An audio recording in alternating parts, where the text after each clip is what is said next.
Good morning, Nick. Nice to see you again. Alistair, I suppose my first question is, this has been an incredibly difficult deal to get across the line, and it strikes me as it's very, very tenuous, and that it could face some severe challenges for this deal to get right through to the end stage, which would be a more positive age of trying to even rebuild Gaza from the devastating attacks it's obviously undergone. Is that a fair assessment? Yes, it is. If you look at how difficult it has been to get to this stage and how many blocks have been put in the way, it's not unreasonable to think that those who have held up a deal in the past for various reasons on each side might be so uncertain about what has been agreed that they would want to pursue their aims and disregard the ceasefire in due course.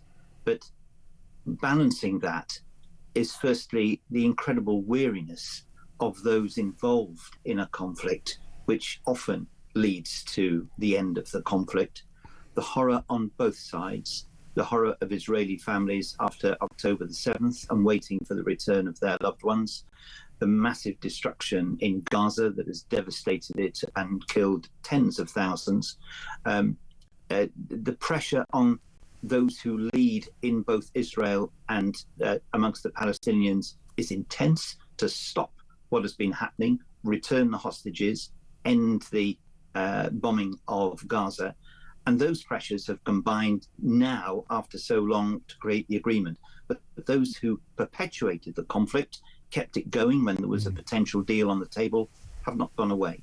And it is possible that the deal may not hold. But most of the rest of the world and those who have been working so hard to put the deal together, not least, of course, the people who've been involved and suffered for the last 468 days, they want this to hold. One of the criticisms being levelled by members of Benjamin Netanyahu's own cabinet, he of course being the Prime Minister of Israel, is that his pledge was he would eradicate Hamas from Gaza. And the argument is that this deal means that won't be the case. Is this a tough pill for the Prime Minister of Israel to swallow? And I suppose, why has he swallowed it? Is it just he knows the population are weary of war? I'm sure it is a tough realisation for him that the aims he set out at the beginning of the conflict were never going to be realised.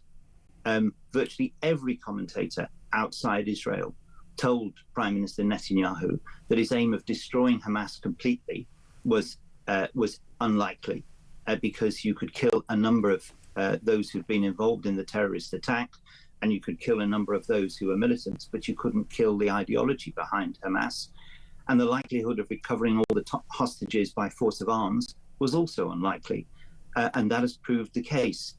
The majority of hostages that have been freed since October the 7th have been freed by negotiation. And as Secretary of State Blinken said just last week, the United States reckons that as many Hamas new recruits have been collected by Hamas as those who have perished in the conflict. So neither aim was likely. So Prime Minister Netanyahu has been brought face to face with reality, largely by President Trump and the outgoing Biden administration, to appreciate, as you can't actually achieve your war aims, maybe there is a different way to pursue, quite rightly, the security of the State of Israel and end the conflict. He's obviously come under quite a lot of influence from incoming President Donald Trump on agreeing to this deal. I suppose the question, though, is he still faces, we are told, quite a challenge from within his own government, not necessarily to get this across the line, but to perhaps sustain him in government. And does his survival, or does this peace agreement actually depend on his continuance in government, do you think? Or in Israel, are all other parties behind this deal? It's a very complex picture in Israeli politics. There has been a growing nationalist very hard right-wing elements that has come into government because Prime Minister Netanyahu couldn't, after the last election, secure a majority without them. Those are Ministers Smotrich and Minister Ben-Gvir. They are very unhappy with the deal because it doesn't suggest a way forward for what they see as the future of Israel. Other parties want to see an end of the conflict. Everyone is worried about the compromises involved and the concern over whether or not hostages will eventually be released and everything else. My understanding is that Prime Minister Netanyahu's position isn't immediately threatened. He will have to face elections in due course. If the government collapses, that would put a different complexion on it, and he might not be secure. But his own personal standing has varied a lot. It dropped through the floor after the attack and the consideration of what part had been played by Israel in allowing the atrocious attack on October the 7th, how it had managed to happen, and then the conduct of the war. But his support picked up considerably after the devastating attacks on Hezbollah in Lebanon and Iran, which dealt with significant threats from there. But of course, his own survival is also tied up with the personal issues he has in relation to the corruption trials. And there are those commentators in Israel who believe that his determination to keep the war going was partly his determination to see it through in the manner which he had set out to the Israeli people, and partly because he fears that when the war comes to an end, then the inquiries will begin and he will face justice through the courts. But in a way, important though that is, the most important thing is what is happening in Gaza, what has happened to the people of Gaza, and what has happened to the hostage families.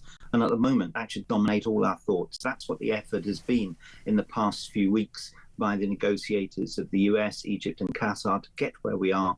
And I think it's really important that that is seen through to end the misery for those who are involved. And who knows, with those first steps taken, maybe there is a prospect of the ceasefire holding, and then we can think about the future of Israel, Palestine and the region. Well, it's interesting you say that, and I totally understand why you are saying we must think of the people who've just literally had their lives torn apart, and they're rebuilding, and their future is obviously what is most important.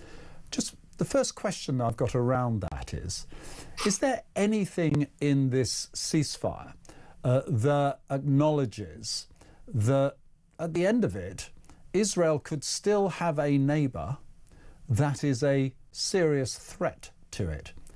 Or are these issues that will be agreed to be discussed? Because how do you reassure Israel that this could never happen again after Gaza is rebuilt?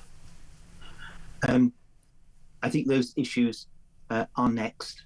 I think because they're based in a long, complex history in the region.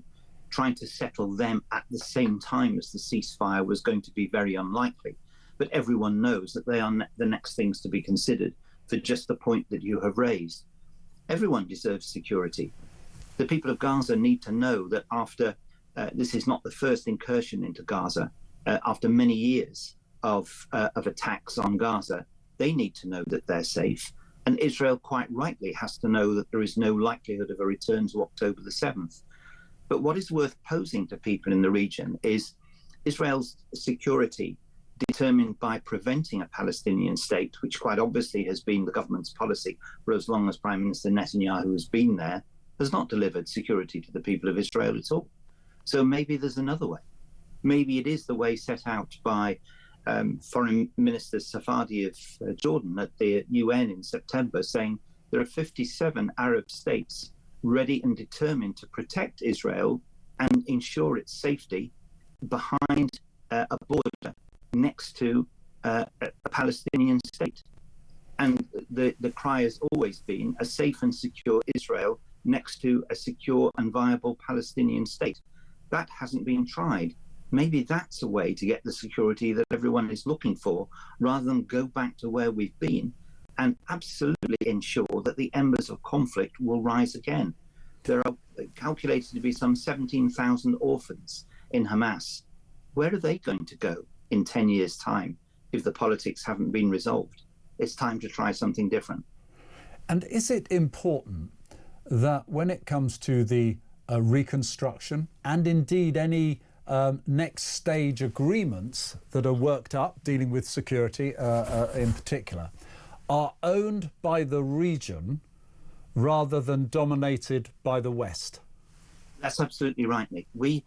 We have played our part. We have tried over the years. If you look at Camp David, the Oslo Accords, John Kerry's efforts that concluded in 2014, we've been an integral part of all the efforts to try and secure peace, to try and talk with both Israel and the Palestinian representatives to try and get a solution. Nothing has held, nothing has worked.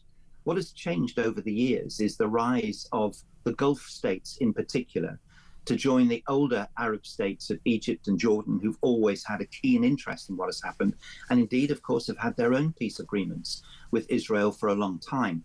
But the economic power of the Gulf is essential if Gaza is to be rebuilt. And let's be quite clear about it. They're going to put no money into rebuilding Gaza if it's going to be bombed again in 6 months, 12 months, 3 years' time. There won't be a rebuilt Gaza unless there is an absolute assurance that this is not going to happen again. And Saudi Arabia's position is key. Israel very much wants to see its position with Saudi Arabia normalized, as is the phrase. It wants to be an integral part of the Middle East, and it should be. But the price of that normalization has changed in the last 15 months. It's now very clearly the acceptance of a Palestinian state by Israel is the only way to secure Israel's future in the region. And if you think today has been a bitter pill for the Israelis to swallow, just think about that. Yeah, very interesting and challenging times ahead, and we look forward to talking with you about them. Alistair Burt, former Middle East Minister, thanks very much for sharing us your expertise and insight into the latest from Israel and Gaza there.